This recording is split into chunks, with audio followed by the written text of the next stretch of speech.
Today I'm going to give you a quick rundown on the differences between lab diamonds and natural diamonds. Lab diamonds are grown in a factory and they have the exact same chemical structure and composition as a natural diamond. They're both 100% carbon and they're both a 10 on the Mohs scale, which makes them one of the hardest substances on Earth. The one major difference is that natural diamonds can take millions to sometimes billions of years to form in the deepest layers of the Earth's crust. Lab diamonds, of course, are created in a factory and currently can sometimes take only a matter of weeks. There are two methods being used right now to create lab diamonds. One is called CVD and the other is HPHT. HPHT stands for high pressure, high temperature and was the original method invented to create lab diamonds.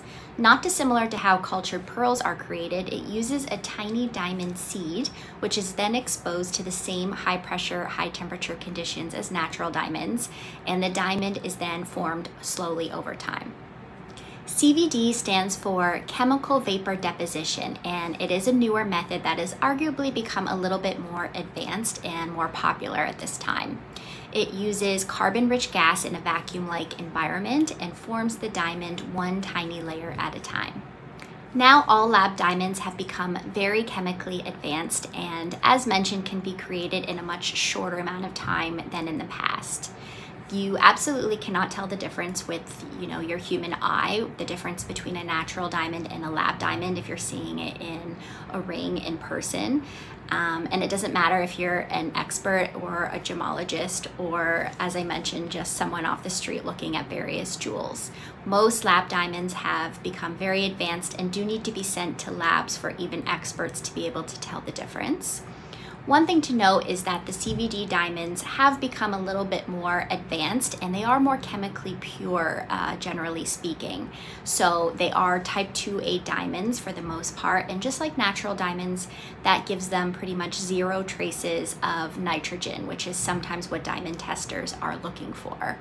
HPHT diamonds, on the other hand, can have traces of nitrogen because they are type 1 diamonds. So you can also have color diamonds that are HPHT. And they can also sometimes have some dark metallic inclusions.